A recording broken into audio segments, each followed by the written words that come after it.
Hi, welcome to What's Up with DJ Now. Today we're making Instant Pot Coconut Rice Pudding. Here's the ingredients. They'll be linked in the description as well.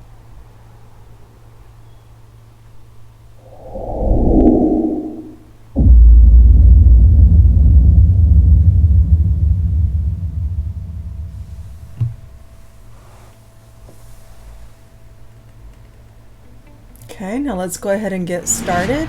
If you can, please subscribe and like my video. I would really appreciate that.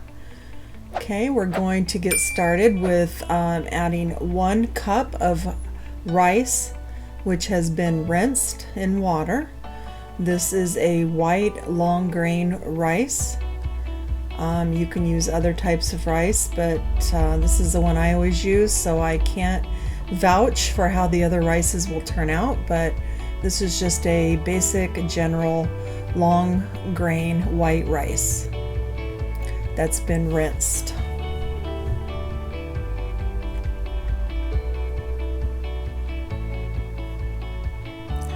Next, we're going to be adding 1 cup of whole milk. You can try other milks. I've never tried them.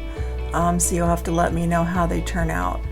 We're going to use 2 cans of coconut milk. I use the Goya. You can use whatever brand you want. These cans are about 13.5 ounces.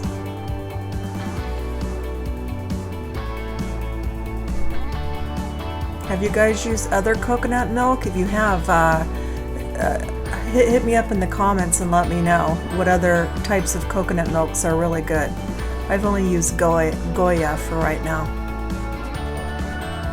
but I'm always open to know if there's like a really good brand.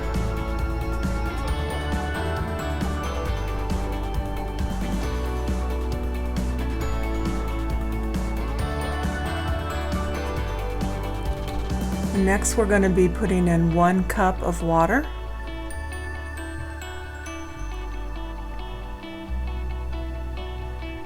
Now this can be made in any pressure cooker. It doesn't have to be an Instant Pot. It can be any pressure cooker at all. Now we're going to put in 1/2 a cup or 1 cup, if you like it sweeter, of white sugar. So anywhere from 1/2 to 1 cup.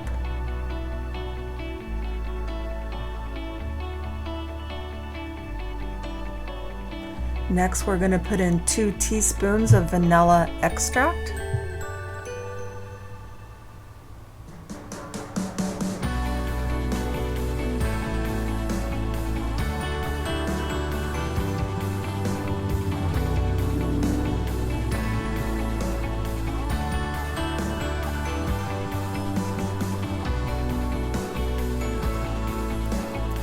Now, if for some reason you don't like coconut milk, you could substitute a different milk.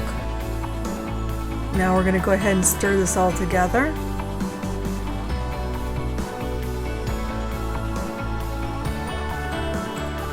This was my mom's favorite. She's passed now, but she always loved me making her rice pudding. So I would make her a batch and have her come pick it up, or I would drop it off on my way home from work. And she'd love to enjoy this. You can have it hot or cold. It's good either way. I like it both ways. I usually eat it hot when it comes out and then cold the next day. Now I'm showing you want to make sure and seal your vent. Mine seals automatically when you close the lid. Yours may not. Now we're going to hit pressure cook, and we're going to hit it and make sure that it's in the normal mode.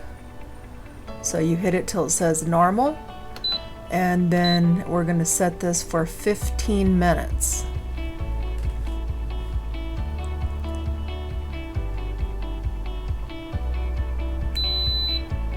It's going to say on, and it's going to stay on until it comes to full pressure.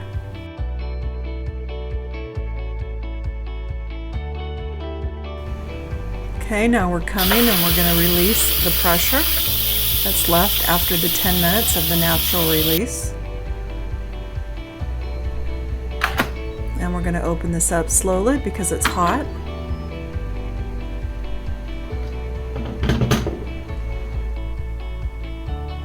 Smells so good.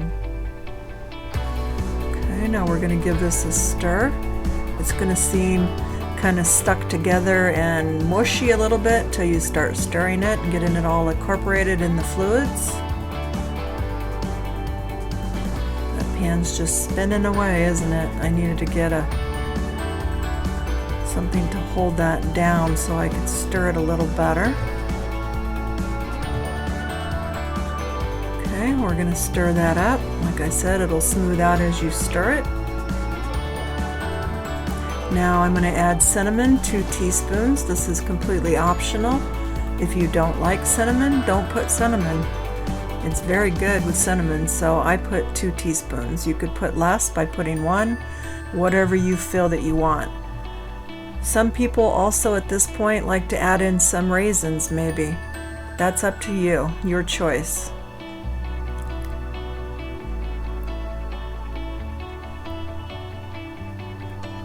Yeah, like I said earlier, this was my mom's favorite. She loved this. So I like to make sure she had some in the fridge. You can have it cold, you can take it out and warm it back up, whatever you prefer. It's really good either way. So you can see it's kind of getting darkened up by the cinnamon. And the smell is so good.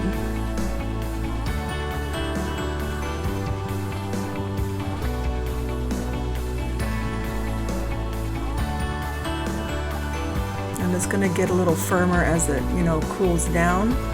So it does get thick, more like like a rice pudding, like what it's called.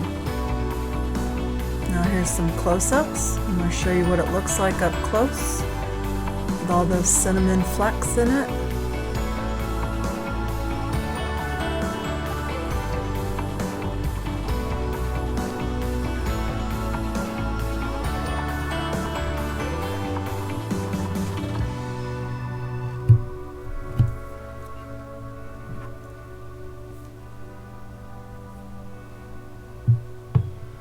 Now I do have a Facebook group if you guys would like to join and you're still on Facebook. I will link that in the description.